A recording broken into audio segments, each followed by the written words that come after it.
Why do we love Love Island? Love Island brings out the worst in all of us. Hello, my name is Lesia and welcome to this video. Please like, share and subscribe. Can Love Island be both ethical and entertaining? Or binge-worthy, whatever word you want to use? Perpetuating stereotypical beauty standards, toxic masculinity, heteronormativity and white supremacy. It's actually so crazy how confident and unapologetic the show and all the producers are about the messages that they're putting out. The messages they're putting out are quite frankly dangerous. They've barely done anything to keep up with the times. And when I say they, I mean like the Love Island producers, the people behind the show, the people that hire the contestants. Yeah, I'm not criticising the Love Islander cast. Yeah, this is by no means me doing a video to sass all the Love Island contestants. This is directed at the people who are behind the show. It's 2021, baby. We've just celebrated Pride Month. The Black Lives Matter movement is a global organisation. Violence against women is finally being recognised as a serious issue and is at the forefront of so many conversations. But Love Island has nothing to show of this progress.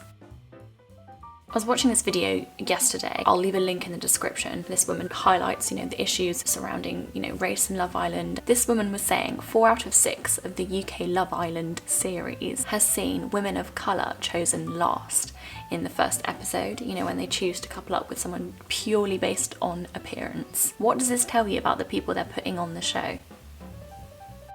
There has certainly been some amazing change in society recently, but we 100% have a long way to go, of course. I think that's very obvious. I feel like Love Island is a mirror in some ways of some of the issues in our society at the moment. Issues such as racism, homophobia, and misogyny. Modern day Britain is ugly, and if you don't think that's the case, then you're very privileged. And darling, it's time you wake up. So Love Island, can it be both ethical and binge-worthy television? So before I go on, I just want to mention that I'm the B in the LGBTQ+. I'm bisexual, if you don't know. So it just so happens that they did consider introducing LGBTQ+ contestants into this season's Love Island, but they decided against it. The ITV commissioner said, "In terms of gay islanders, I think the main challenge is regarding the format of Love Island. There's a sort of logistical difficulty because although islanders don't have to be 100% straight, the format must sort of give islanders an equal choice when coupling up." Ironic that the word equal's used. They'd mess up the format. Good! Mess it up, because we mess up society too. We do exist. We are a part of your reality. And this is reality television, isn't it? I really feel like we should hold the Love Island producers to this. They're supposed to be showing a form of reality. There's lots of things that's very staged about Love Island, I get that. Arguably it needs to be, to create hype around the show and interest and drama. But the very least they could do is try to include as many people as they can that do actually exist in society. This is the nuts and bolts of reality TV. Everyday people. So I've got up a Wikipedia definition of reality TV. Reality TV is a genre of television programming that documents reportedly unscripted real-life situations. A large group, and I mean large because people keep coming in and out, lots of contestants, a large group of only straight people doesn't sound like reality to me. I know this is a scary thought, but there are queer people everywhere. A recent survey actually found that there's 3.6 million gay people in Britain, and Love Island has had over 19 contestants so far. And when I post this, Casa Amor would have happened, so there's definitely going to be a lot more people. And if only one of them is mentioned not being straight, I think there needs to be an issue. This is Sharon. I'm not going to argue that bringing LGBTQ+ contestants on the show is not going to change anything, because it will. It definitely would change the format. But isn't it changing it for this reason a good thing? Wouldn't it make it more interesting and appealing to a more diverse audience? Whilst educating the straight folk that LGBTQ+ people do exist. On TikTok recently, I've been seeing a lot of videos of people being like, I'd love if there was a separate Love Island specifically for LGBTQ+ people.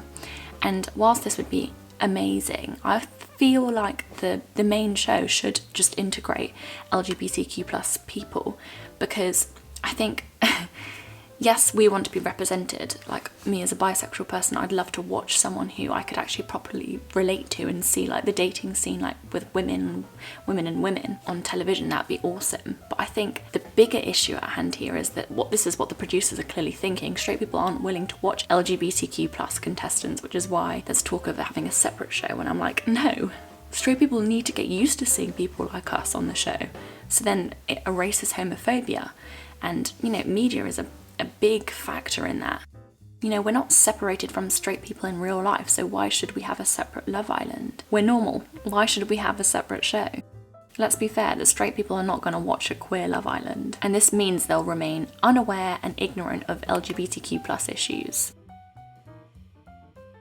Do you remember one year 2 bisexual girls coupled up? I think they were bisexual. This is the only time this has happened on Love Island as far as I'm aware. By the way, I am talking about the UK Love Island. I didn't even specify that, that's probably quite bad. So yeah, nobody else from the LGBTQ+ community has been let in apart from 2 bi girls. So back to that question, can Love Island be both ethical and binge-worthy television?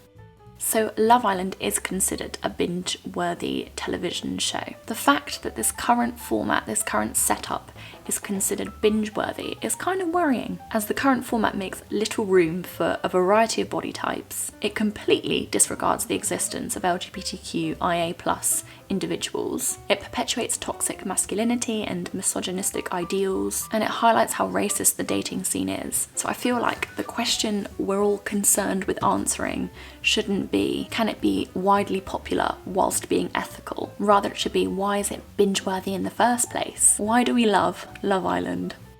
Why do we choose to look past the flawed nature of the show?